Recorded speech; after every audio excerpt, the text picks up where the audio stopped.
So international trade. So mainly international trade has a three very important aspects. उनके बहुत तीन important aspects होते हैं. ये कौन कौन से aspect हैं? First one is volume. किस volume में trade हो रहा है? That depend on it. Then किस sector में आपका trade होगा और आपकी जो डायरेक्शन होगी वो ट्रेड की कैसी होगी. So will take one by one this all aspects. First will take on first aspect of a trade, that is volume of trade. तो अगर हमें वैल्यू ऑफ ट्रेड मेजर करना है तो that is according to ton of goods. कितने ton goods एक country दूसरी country से लेता है, right. So that makes up the volume.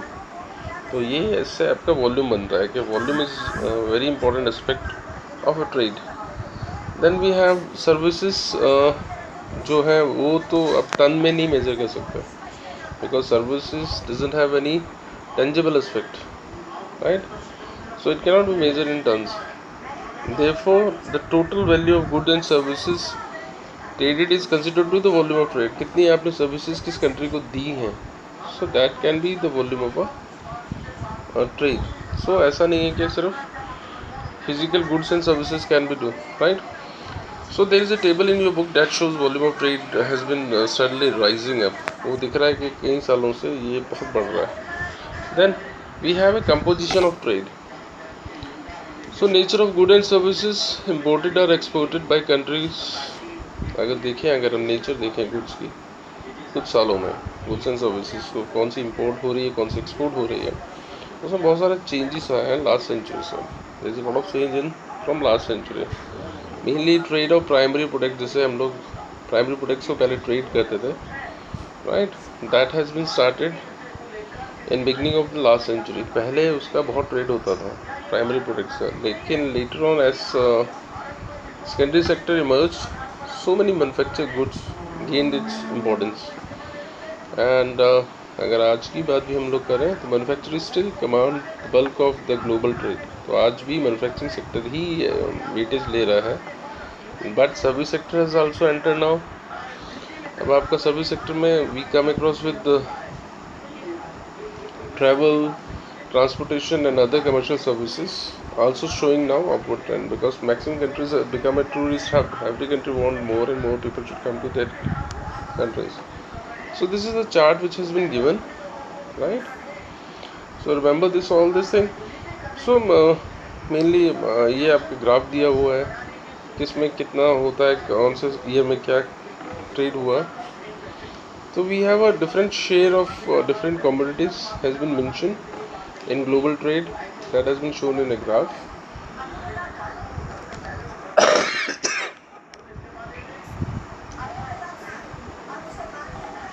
So one thing we come across by finding from seeing this graph, that machinery and transportation, fuel, mining products, office related things, telecom, chemicals, they have gained so much importance. Automobile, right, automobile parts, then agriculture products, iron and steel, clothing, textile, that makes the major items of trade mainly, right. तो ये हमारे कई सालों से trade में difference दिखेगा. So trade in the service sector is different from trade in the product. अगर आप कुछ ट्रेड कर रहे हैं सर्विस सेक्टर में और अपने ट्रेड एक कर रहे हैं आप प्राइमरी और मैन्युफैक्चरिंग सेक्टर में, that is totally different, right. Both can not be same. One can be measured in proper tons, right. तो that can be expanded, right, because services are mainly weightless and it can be reproduced, right, and capable of generating more profit than producing goods. तो services से आप ज़्यादा पैसा earn कर सकते हैं as compare to primary and secondary sectors, right. So that's so we have 4 different ways through which service can be supplied. हमारे पास 4 ways हैं जिससे सर्विसेज को सप्लाई किया जा सकता है, right. So again one table is there that shows different types of services and share of the service supplied to the international market, that has been shown here, right.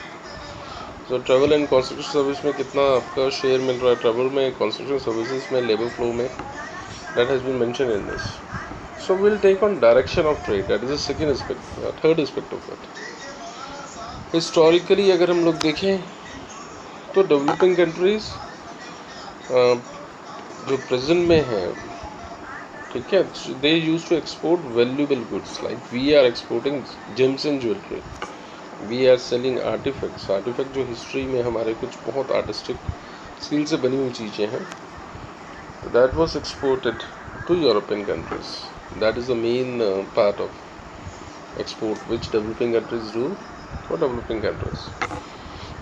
If you see in 19th century, so there was a reversal. We used to export primary goods mainly earlier, but now it has been changed.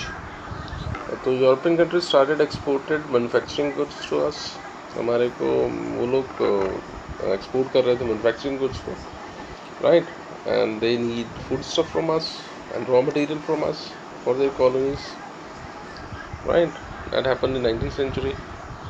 So Europe and USA, these are the two continents, mainly North America and Europe. They become a very important trade partner in the world, and they were leaders mainly in the trade of manufactured goods because their technology is so advanced. They have more capital. But Japan at this time was also third very important country for trading country. So Japan become a very very important aspect. So Japan has gained too much from this. So world का trade का जो pattern है उसमें बहुत सारे changes आए हैं, specially in second half of the 20th century. We find lot of changes in direction of the trade. So Europe के पास इतनी कॉलोनीज थी, they got independence after 1945. Maximum countries got freedom. So India अलग हो गया, China अलग हो गया, and they started competing right from the developed countries. Now India also got its position. China is already, you know, it's a manufacturing hub of the world. So the nature of the goods also change. अब यहाँ पे आपको nature of goods का भी change दिखेगा. Third is balance of trade. This is very important. आप हमेशा trade balance of trade को दिमाग पर रख के करते हैं. So balance of trade mainly record volume of goods services import as well export by other countries. तो बैलेंस ऑफ ट्रेड कुछ और नहीं होता, कितना वॉल्यूम ऑफ गुड्स आपने इंपोर्ट की है और कितनी आपने एक्सपोर्ट की है. एक कंट्री कितनी चीज़ें लेता है और एक कंट्री कितनी चीज़ें देता है. So that is balance of trade मैंने. Like if value of import is more, अगर हम किसी कंट्री से ज़्यादा खरीदते हैं और उसको एक्सपोर्ट कम करते हैं, ठीक है, तो हमारा जो होगा country is facing negative and unfavourable balance of trade. तो हमारा बैलेंस ऑफ ट्रेड नेगेटिव होगा. जैसे इंडिया एंड यूएसए का ट्रेड ले लें हम लोग, we are importing more from USA and we are exporting less to that. So that is reflecting unfavourable balance of trade. तो हमारे को एक अनफेवरेबल बैलेंस ऑफ ट्रेड देखने को मिलता है. लेकिन यूएसए को उल्टा हो जाएगा because their export is more, import is less. So if the value of export is more than the value of imports, उनकी वैल्यू ऑफ imports कम है and they are exporting more, तो कंट्री का एक पॉजिटिव ग्राफ दिखने लगेगा and we can call it's a favourable balance of trade. तो हम इसको फेवरेबल बैलेंस ऑफ ट्रेड कहेंगे.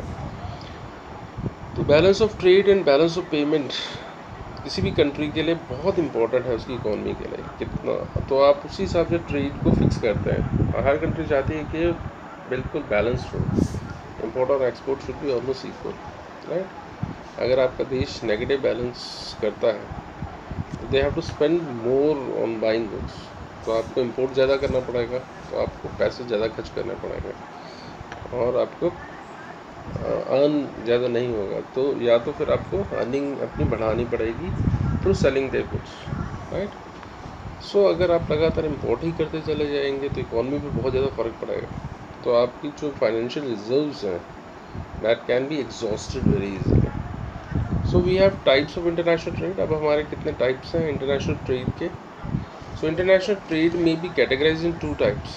One is called bilateral trades. This is a very important word which is newspaper हम लोगों को दिखते रहते हैं. बायलैटरल ट्रेड मीन्स जब आपका ट्रेड दो कंट्रीज के बीच में होता है, right, that trade is called bilateral. When trade is carried between two countries, so we call it as a bilateral trade, right. तो हम उसको bilateral trade का नाम देता है.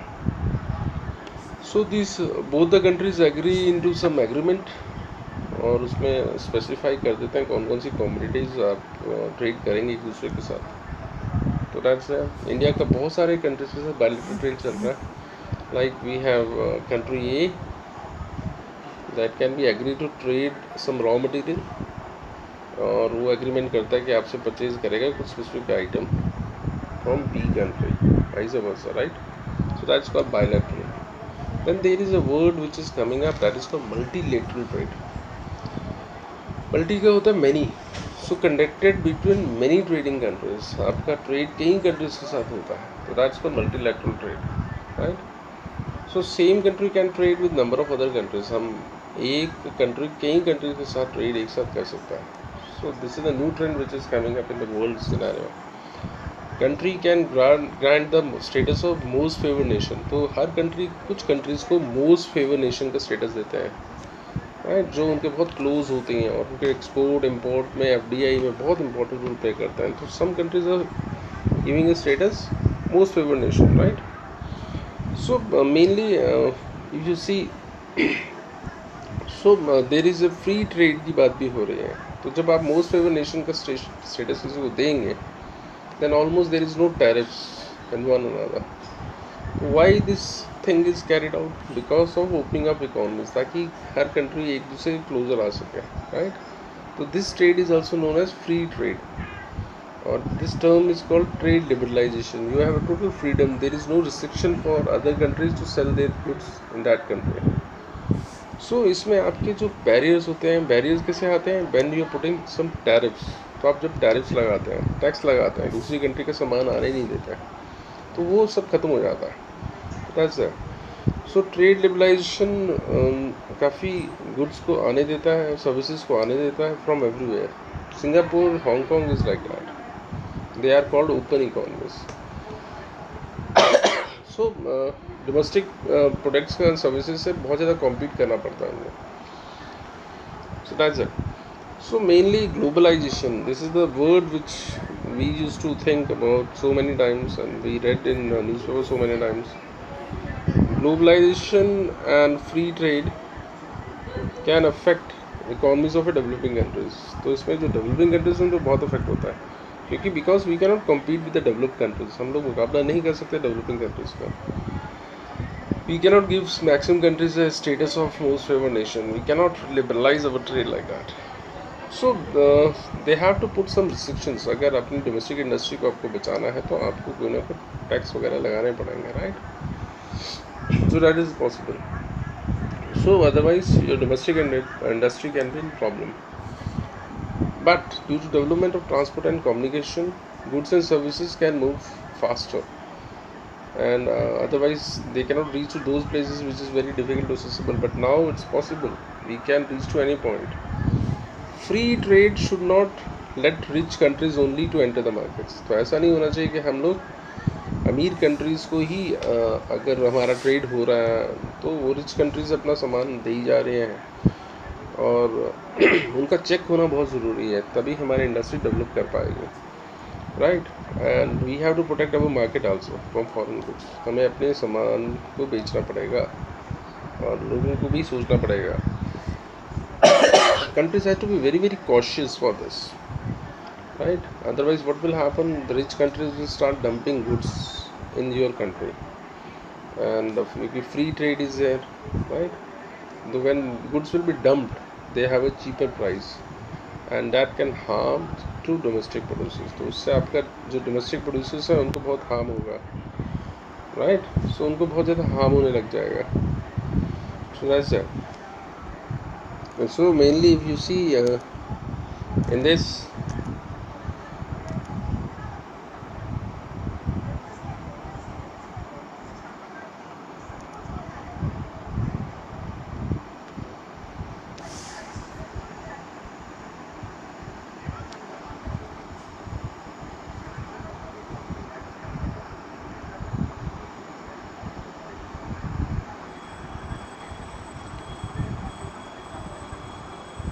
stands for, this is the practice of selling a commodity.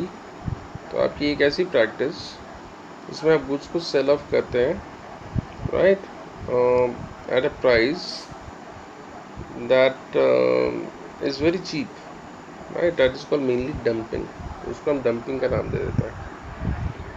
So dumping is not a good way for a countries because it will restrict the trade of another country. तो ये एक तरीके का आपका country के लिए बहुत नुकसान करेगा. So that has been shown in this chart. Now we have an organization which used to check tariffs. That is called World Trade Organization. इसको General Agreement on Tariffs and Trades भी कहता है. तो 1948 to liberalize the world, हमने world को liberalise करने के लिए एक ऑर्गेनाइजेशन बनाई जिसको और टैरिफ्स को रेगुलेट करने के लिए unnecessary countries की restrictions को हटाने के लिए come across with a new type of agreement that is called General Agreement for Tariffs and Trade was formed. तो कुछ countries ने world trade को continue करने के लिए they have started a new institution that is called GATT that was formed by some countries. So that has been started by 1994. They decided by member countries, जो member countries इसके थे GATT के, तो उन्होंने बोला कि permanent institution should be there. So they set up a permanent institution for looking after the promotion कि free trade और फेयर ट्रेड हो सब कंट्रीज़ के बीच में और इंटरनेशनल ट्रेड ढंग से चल सके. सो गैट को ट्रांसफ़र कर उसका नया नाम डाला गया. उसका नया नाम था WTO, World Trade Organisation, right. So it 1 January 1995 that has been started. इसका हमने 1995 में शुरुआत कर दी. So World Trade Organisation is the only international organization at this moment which dealing with the global rules of trade. तो ये global rules trade के होने चाहिए countries के बीच में ताकि unnecessary dispute ना arise हो. So that has been started. So mainly it set the rules. WTO का काम क्या है? ये rules बनाता है global trade करने के लिए, international trade करने के लिए. अगर कोई dispute होता है तो that tries to resolve them between member nation. जो भी इस WTO का member है उसके बीच में अगर कोई difference आएगा तो it used to solve it. So WTO mainly convert trade into covers trade in services, क्योंकि services को आप tonnage में measure नहीं कर सकते, especially telecommunication and banking. कई बैंक्स दूसरी कंट्रीज के होते हैं, वो किसी कंट्री में जाके भी इन्वेस्ट कर सकता है. इंटेलेक्चुअल राइट्स पे हर कंट्री जो भी कोई कंपनी कोई प्रोडक्ट बनाती है they have intellectual rights, right. उसको भी चेक करने के लिए ये ऑर्गेनाइजेशन का बहुत बड़ा रोल है. सो WTO लेकिन sometimes it has been criticised. इसको क्रिटिसाइज भी किया जा रहा है और कोई कंट्रीज इसको अपोज भी कर रहा है because if there will be free trade and world is thinking about globalisation then mainly suffering जो होगी वो डेवलपिंग कंट्रीज से होगी. तो mainly maximum countries argue that free trade does not make ordinary people life more prosperous. अगर ऐसा कुछ होता तो ऑर्डिनरी आदमी बहुत खुश होता, but it's not happening. ऐसा हो नहीं रहा.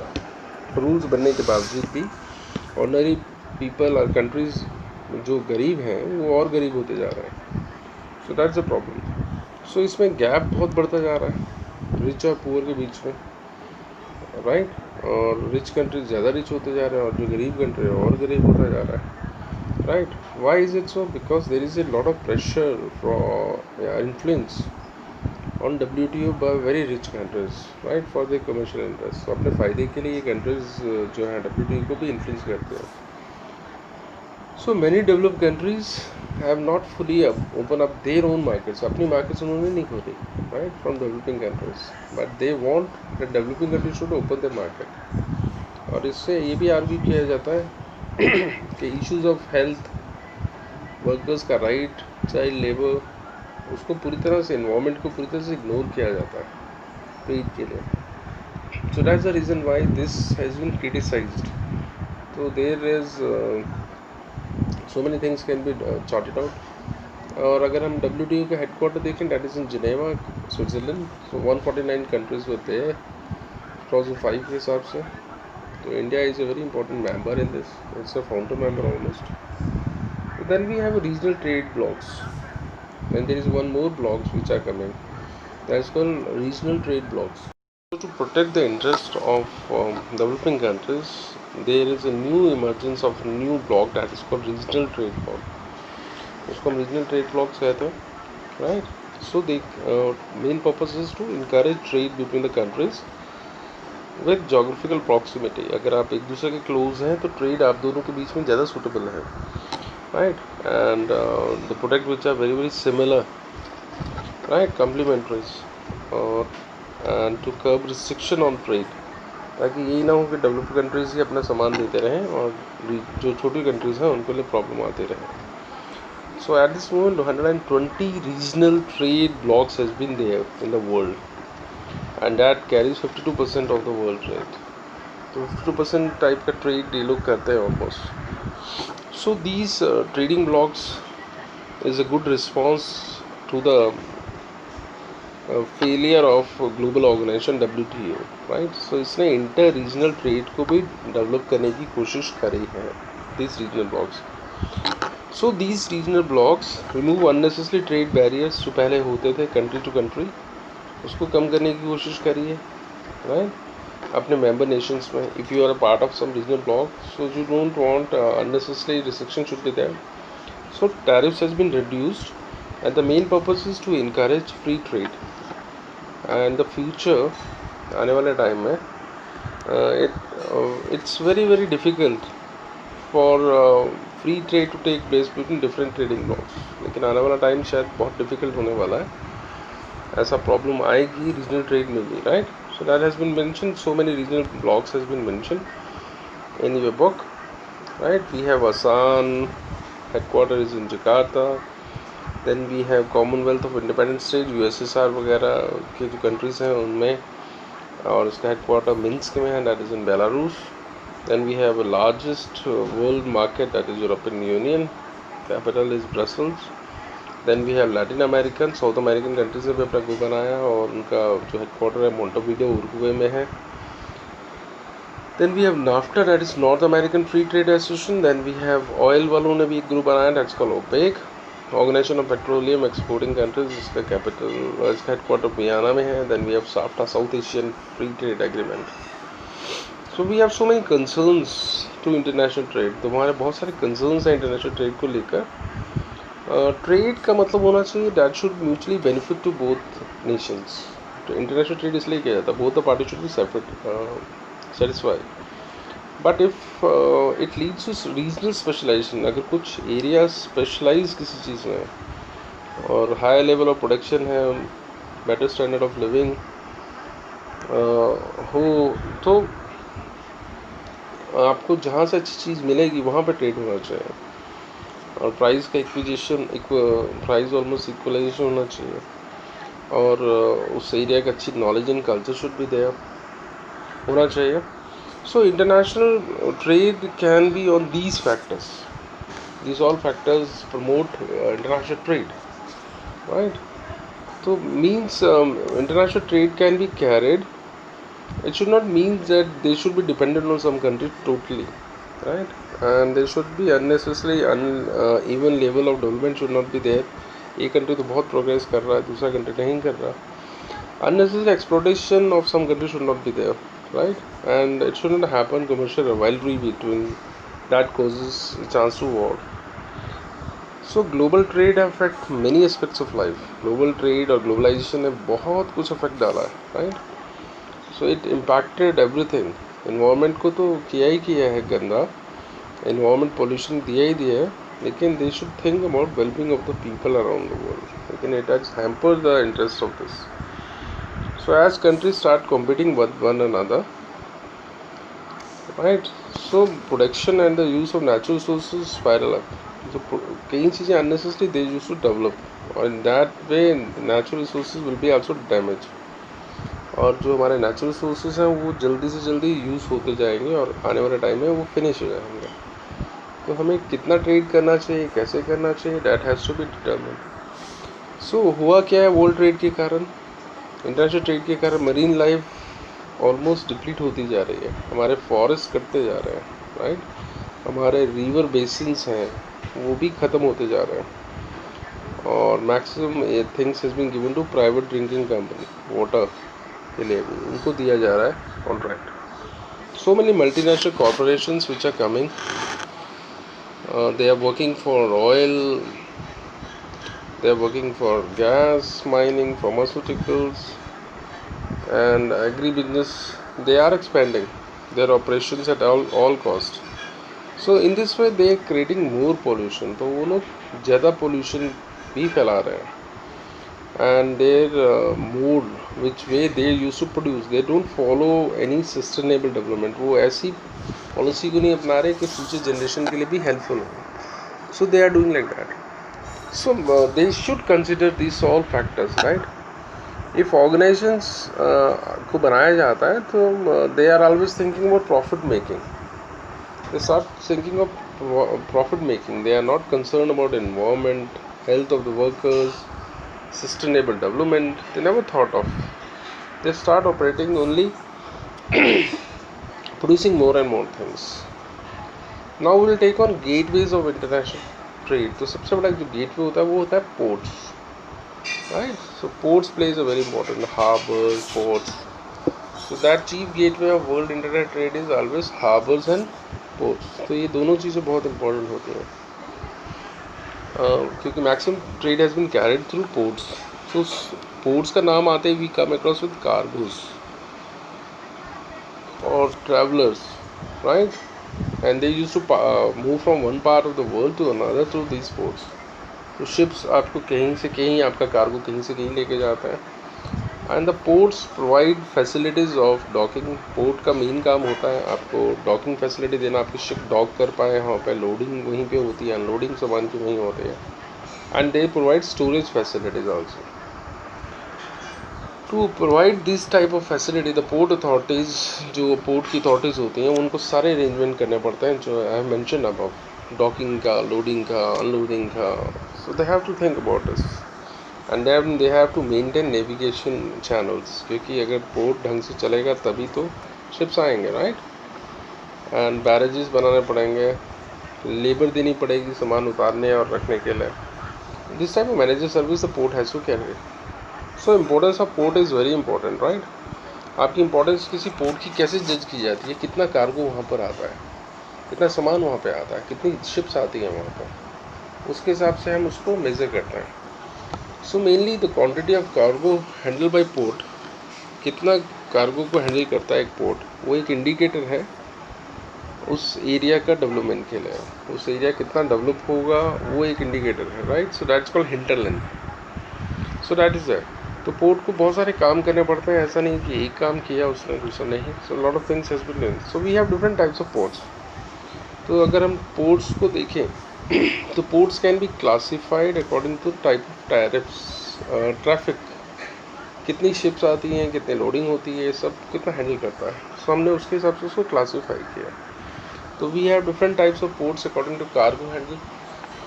One is called industrial ports. एक को हम लोग इंडस्ट्रियल पोर्ट्स कहते हैं, right. So this name itself is suggesting what does it mean. Industrial ports are those ports which specialize in bulk cargo. जो भारी सामान उठाने के लिए स्पेशलाइज होता है. उसमें ग्रेन भी आती है, उसमें शुगर भी आता है, उसमें ओर भी आता है, उसमें केमिकल्स भी आते हैं, right. Lot of things mainly this ports used to carry, right. Then we have commercial ports. Commercial port से नाम से पता लग रहा है जो कॉमर्स में हेल्प करे, right. And these ports mainly handle general cargo, pack products. जो जनरल सामान चीज़ें आती हैं उनको ही कैरी करता है और मैनुफैक्चर गुड्स को कैरी करता है. And these ports also handle passengers. अगर कोई एक कंट्री से दूसरी कंट्री बाय शिप आना चाहता है तो these ports used to carry this type of things also. So we have different types of ports. So this is commercial and this is that. Then we have comprehensive ports. तो ऐसे port handle करते हैं बाहरी चीज़ें भी और general cargo भी, right. बहुत बड़े बड़े वॉल्यूम है, इसलिए इसका नाम कॉम्प्रिहेंसिव है. So handling lot of things, right. तो if you see world's greatest ports, तो they are mainly comprehensive. So that's a comprehensive ports. लेकिन अगर हमने पोर्ट्स को बेस लोकेशन वाइज करना है तो first port is inland port. ये पोर्ट्स काफ़ी दूर होते हैं सी कोस्ट से, बहुत दूर होते हैं, और इनको लिंक किया जाता है थ्रू अ रिवर और canal, right. These are called inland ports.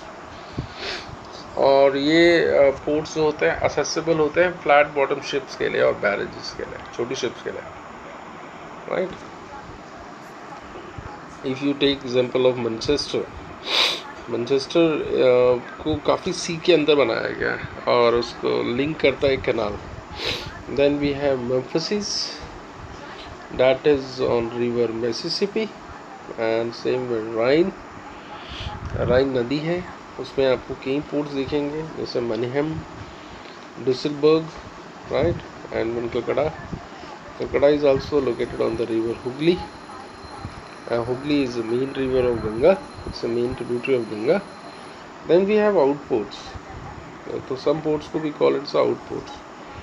They are very deep, right? And they are mainly built away from actual ports. उनको दूर बनाया जाता है actual ports से, ताकि जो main port है उस पर pressure कम आ सके, right? So they serve as the parent ports, right? ताकि अननेसेसरी प्रेशर ना क्रिएट किया. जैसे if you take example of Calcutta and Haldia को इसलिए बनाया गया ताकि कलकत्ता पोर्ट पर प्रेशर रिड्यूस किया जा सके. So that's possible, right? Then we have some example of this is Athens, Greece में है ये पोर्ट, right? And उसके पास में एथेंस के there is a port called Port Piraeus that has been set up in Greece, ताकि Athens के port का pressure जो रिड्यूस किया जा सके. अगर हम बेसिस ऑफ स्पेशलाइज फंक्शन के हिसाब से पोर्ट्स को क्लासीफाई करें तो वी हैव ऑयल पोर्ट्स. नाम से पता लग रहा है ये पोर्ट डील करते हैं आपकी shipping and processing of oil, right. और बड़े बड़े टैंकर पोर्ट्स पे आते हैं, और कुछ आपके रिफाइनरी पोर्ट्स भी होते हैं जो कच्चा तेल आता है उसको रिफाइन करने के लिए. We come across with example of Maracaibo, that is in Venezuela. Then Ischira, that is in Tunisia. Then we have Tripoli, right? So that is in Lebanon. So these are all tanker ports. Then we have Abadan, that is on the Gulf of Persia. Is all are refinery ports. So ये सारे refinery ports हैं. Then we have some ports which we call the ports of call. वो कुछ ऐसे ports हैं जिनको हम ports of call भी कहते हैं. Mainly these ports originally developed as calling points on main sea routes. Main sea routes पे इनको बनाया जाता है जहाँ पे शिप्स रुकती हैं, रिफ्यूल होती हैं, राइट, और वाटरिंग करने के लिए या फूड आइटम्स को प्रोवाइड करने के लिए सेलर्स को.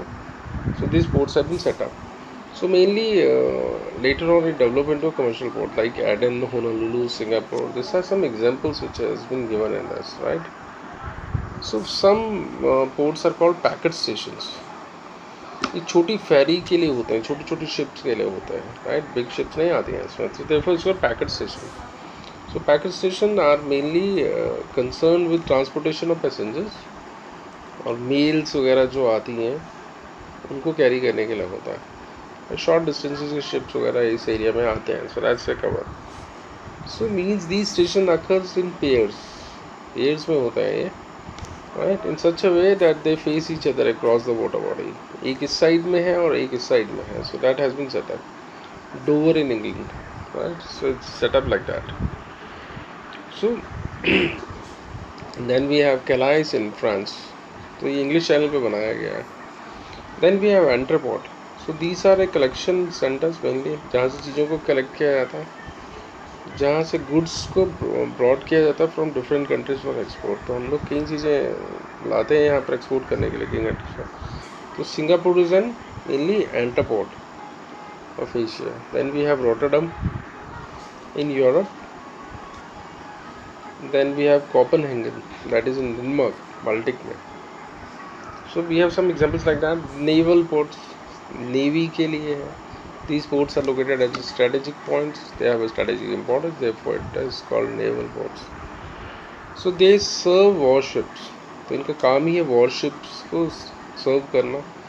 अगर कोई वॉशशिप ख़राब हो जाती है उसकी रिपेयरिंग वगैरह करना. So this ports are serving the bauxite art. We have Kochi and Karwar. ये कुछ पोर्ट्स के नाम है इंडिया में जो नेवल पोर्ट्स हैं, right. So I hope so this chapter you like it most. If you like it, please share it. Subscribe now and press the bell icon. Never miss an update.